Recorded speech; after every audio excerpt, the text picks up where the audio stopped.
Assalamualaikum warahmatullahi wabarakatuh dan selamat pagi adik-adik semuanya. Jadi ketemu lagi hari ini sama Kak Uwe di Uwe Channel Saatnya Belajar. Oke adik-adik, jadi hari ini Kak Uwe akan memaparkan materi menulis surat. Surat ya, jadi materi ini juga ada di kelas 12 untuk surat lamaran kerja. Tapi untuk hari ini Kak Uwe membahas tentang surat dinas. Tapi sebelum kita ke surat dinas, Kak Uwe paparkan dulu yaitu pengertian surat secara umum. Oke, untuk surat ya. Jadi surat itu adalah sarana komunikasi yang berbentuk tulisan dari pihak ke pihak lain. Nah, itu pengertian dari surat. Sedangkan untuk fungsi surat, dia sebagai duta, yang pertama ya, pribadi atau organisasi. Jadi dia dibuat oleh seseorang dan juga bisa lembaga. Dan yang kedua, dia sebagai bukti tertulis ya. Jadi dia bisa disimpan surat dalam jangka waktu yang lama, dia juga bisa sebagai bukti. Dan ketiga, dia sebagai pengingat. Nah, jadi di sini suatu saat kalau kita ingin melihat surat-surat yang pernah kita terima ya, jadi kita bisa membuka kembali surat tersebut. Makanya dibilang sebagai pengingat.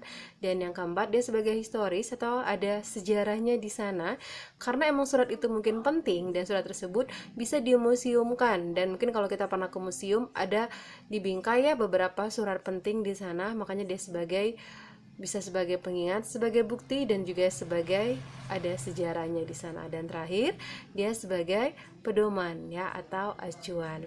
Oke, itu untuk fungsi surat adik-adik. Sekarang kita ke jenis surat ya. Jadi jenis surat itu banyak banget, tapi ntar hari ini hanya surat dinas yang kita bahas. Oke, surat resmi ada surat dinas, niaga, kuasa, dan lamaran kerja. Untuk surat dinas adalah surat yang dibuat oleh lembaga ya dan ditujukan kepada lembaga lain, dan yang pastinya ciri dominannya dia ada kop atau kepala surat. Dan untuk surat niaga, dia adalah surat yang dibuat oleh seseorang, ditujukan kepada seseorang memberi kuasa, dan itu biasanya di atas materai ya.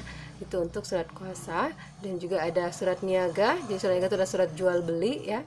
Dan yang terakhir itu surat lamaran kerja. Jadi lamaran kerja adalah surat dibuat oleh seseorang dan ditujukan kepada lembaga, yaitu yang mana dia ingin ajukan lamaran.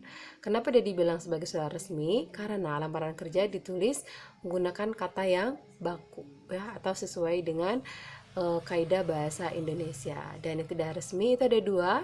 Yang pertama, surat pribadi yang ditulis oleh seseorang dan ditujukan kepada bisa sahabat atau keluarga. Dan terakhir itu ada memo, yaitu pesan singkat, dan dia isinya to the point saja di sini karena dia tidak ada tidak ada yang namanya kop surat, kepala surat, bahkan dia juga tidak ada yang namanya salam membuka, tapi dia langsung ke isi atau ke informasinya. Itu untuk memo. Oke adik-adik, jadi jenis surat itu ada dua ya, ada resmi dan tidak resmi. Nah, untuk hari ini yang KW bahas adalah yaitu surat dinas ya. Jadi untuk surat dinas ini ada formatnya atau bentuk suratnya dan beserta keterangannya. Ntar KW jelaskan satu-satu. Oke, perhatikan ya. Yang pertama itu ada kepala atau kop surat. Kepala atau kop surat ini adalah ciri yang paling mendominasi sekali untuk surat dinas, karena surat-surat yang lain tidak ada yang namanya kepala atau kop surat. Nah, isi dari kepala atau kop surat itu adalah nama lembaga atau instansi pemerintah baik swasta, dan juga ada logo lembaganya, dan juga ada alamat surat. Alamat surat itu biasanya alamat lengkap, ada nomornya, nomor alamat, dan juga ada nomor telepon. Nah, itu untuk kepala atau kop surat.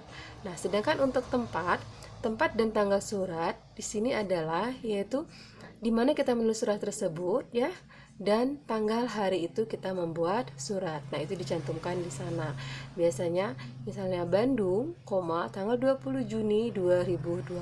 Nah, itu contoh untuk tempat dan tanggal surat.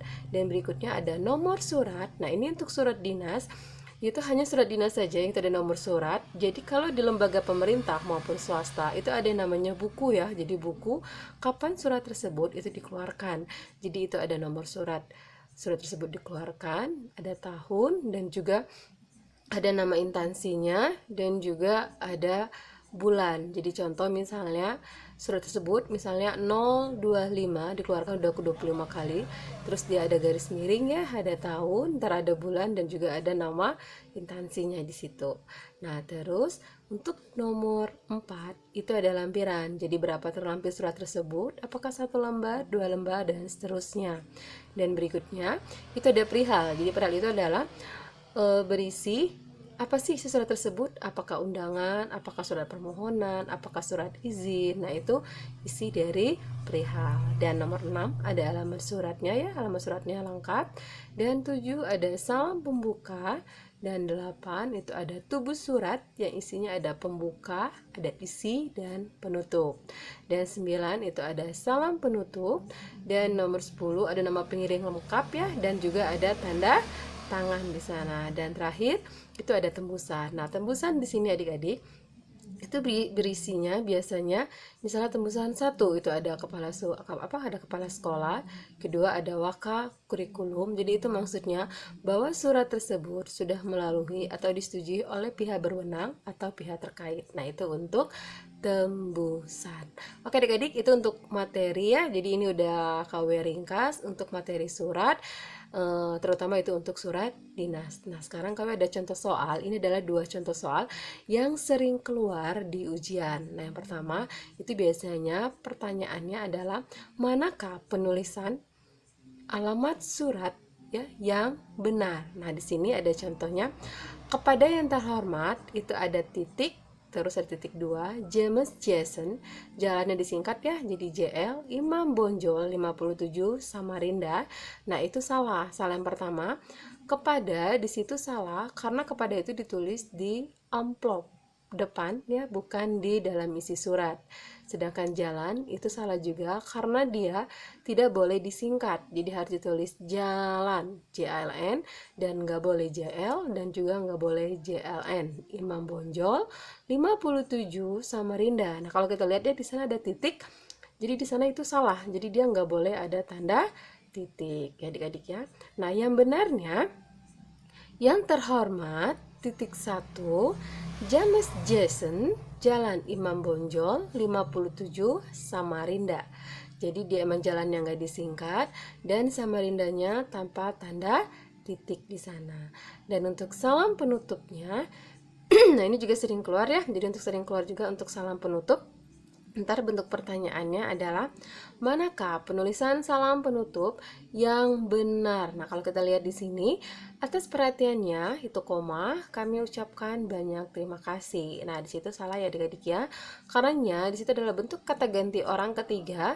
Jadi dia nggak boleh untuk kata sapaan di salam penutup. Harusnya bisa ditulis bapak, ibu, atau saudara. Jadi contoh misalnya atas perhatian bapak atau ibu atau saudara, koma, kami ucapkan terima kasih.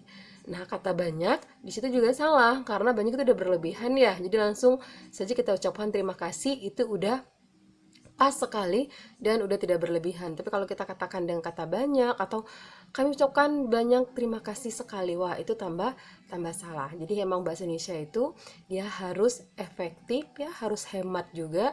Berarti kembali lagi kita ke ciri-ciri kalimat efektif. Oke adik-adik ya, jadi yang benar itu adalah atas perhatian bapak, ibu, atau saudara, kami ucapkan terima kasih. Nah, itu yang sering keluar dalam ujian. Nah, ini salah satu contohnya aja. Jadi ada 2 soal. Yang pertama adalah ditanyakan manakah penulisan alamat surat yang benar dan manakah salam penutup ya pada surat yang benar. Jadi itu untuk contoh soalnya. Oke adik-adik ya, serasa ini gampang sebenarnya untuk penulisan surat, dan ini bisa langsung diaplikasikan ya, langsung praktek gimana itu menulis surat. Karena tidak dipungkiri, walaupun zaman kita udah canggih, udah dipengaruhi oleh teknologi dan media sosial, tetap aja surat masih kita gunakan, masih kita perlukan, apalagi di lembaga. Karena emang surat-surat tersebut masih digunakan seperti ada yang namanya surat undangan, surat izin, surat permohonan, itu masih ditemukan ya. Oke adik-adik ya, semoga apa yang KUW paparkan ini bermanfaat dan yang pastinya tetap semangat untuk belajar, dan jangan lupa untuk diulang lagi pelajarannya, dan jangan lupa juga untuk dibaca lagi karena inti dari bahasa Indonesia atau pelajaran bahasa Indonesia adalah ingin membaca. Kalau kalian semuanya bagus membacanya ya, apalagi membaca skimmingnya dan scanningnya juga, insya Allah semua soal-soal bahasa Indonesia bisa terjawab dengan benar. Oke, baiklah adik-adik, semoga apa yang kau paparkan hari ini bermanfaat ya, dan semoga cita-cita kalian bisa tercapai. Dan KW akhiri ya. Wassalamualaikum warahmatullahi wabarakatuh.